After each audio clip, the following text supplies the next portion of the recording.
ये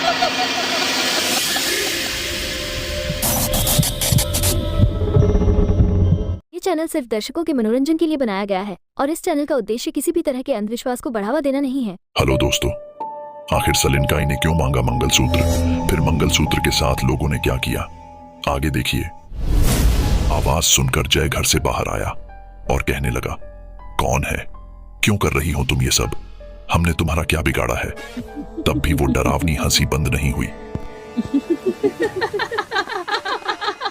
बेबस और लाचार जय ने रोते हुए कहा, मुझे मेरा बेटा लौटा दो, तुम्हें जो चाहिए मैं दूंगा, बस मेरा बेटा मुझे वापस कर दो। फिर आवाज आई, मुझे मंगलसूत्र चाहिए। जय ने सुना मंगलसूत्र और वह उठकर घर की तरफ भागा मंगलसूत्र ढूंढने के लिए।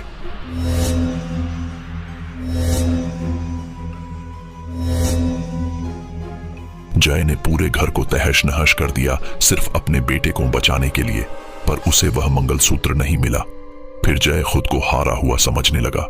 रोते रोते उसकी आंख लग गई।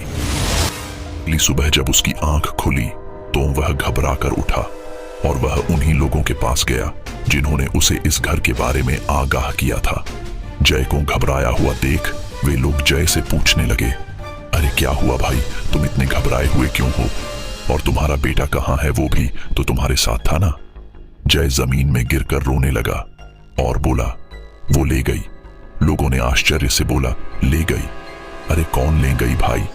वही औरत जो उस घर पर रहती है। लोगों ने जय को डांटते हुए कहा, हमने तुम्हें आगाह किया था पर तुमने हमारी बात नहीं मानी, अब भुगतो। फिर एक बुजुर्ग ने सहानुभूति जताई और लोगों से कहा, अरे भाई, एक तो ये बेचारा परेशान है और तुम लोग इसकी मदद करने के बजाय इसे डरा रहे हो। उठो बेटा, लो पानी पियो। बुजुर्ग ने बोला, बेटा ये पहली बार नहीं है, उस घर में जो भी रहने के लिए जाता है वो नहीं बचता। लोगों ने कहा, पर एक बात समझ नहीं आई, वो तुम्हारे बेटे को क्यों ले गई और तुम अभी तक जिंदा कैसे हो?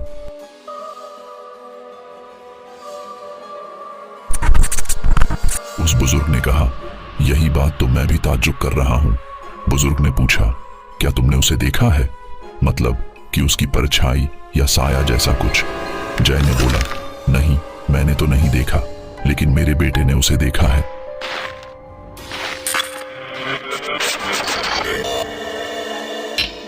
वह सिर्फ मेरे बेटे को ही बार बार दिखाई दे रही थी, इसलिए मेरा बेटा बहुत घबरा गया था।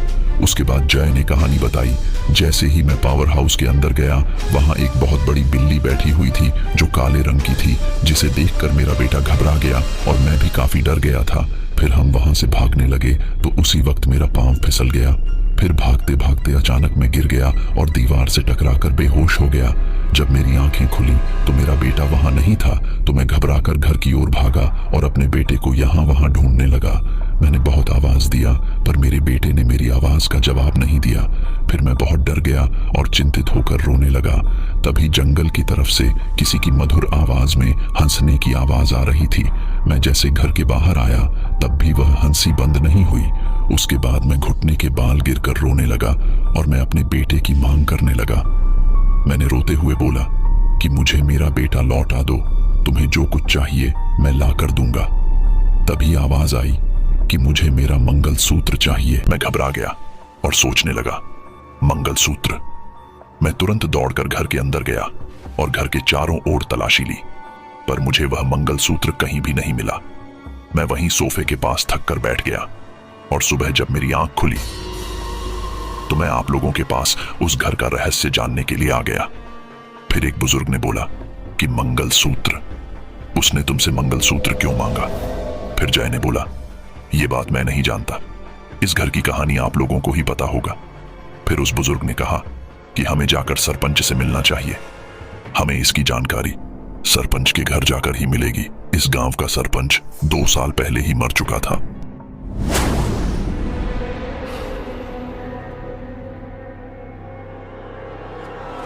फिर लोगों के साथ जय सरपंच के घर गया तो वहां उसकी पत्नी और बच्चे थे। लोगों ने उसकी पत्नी से पूछताछ की तो उसकी पत्नी ने कहा, हमें कुछ नहीं पता, हम उसके बारे में कुछ नहीं जानते। फिर जय ने बहुत ही नम्र स्वभाव में कहा, कृपया आप एक बार और चेक कर लीजिए, ये मेरे बेटे के जीवन का सवाल है। उसके बाद सरपंच की पत्नी ने फिर से छानबीन की और तभी उसे एक पोटली जैसा कुछ मिला जो कि पलंग के नीचे रखा हुआ था। सरपंच की पत्नी ने उस पोटली को निकाला और जब बाहर लाकर उस पोटली को खोला गया तो उसमें वही मंगलसूत्र था जिसकी मांग सलिनकाई कर रही थी। फिर लोगों ने उस मंगलसूत्र को उसी जगह पर ले जाकर दफना दिया जहां पर सलिनकाई को दफनाया गया था। उस वक्त रात के 2 बज रहे थे।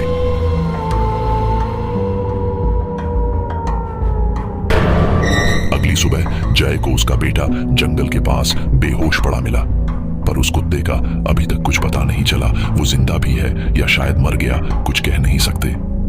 जय ने अपने बेटे को उठाया जो कि बेहोशी की हालत में था। घर लाकर जय ने उस पर पानी की बूंदें छींटे। फिर उसके बेटे ने आंखें खोली। होश में आते ही बच्चे ने अपने पिता को गले लगा लिया। फिर जय ने बोला, अब हम यहां नहीं रहेंगे, और दोनों उसी दिन वहां से चले गए। दोस्तों, ये कहानी से सीख मिलती है कि किसी भी चीज पर अपना समय व धन निवेश करने से पहले जांच पड़ताल कर लेनी चाहिए। आशा करता हूं आपको कहानी अच्छी लगी होगी। अलविदा, टाटा, बाय बाय।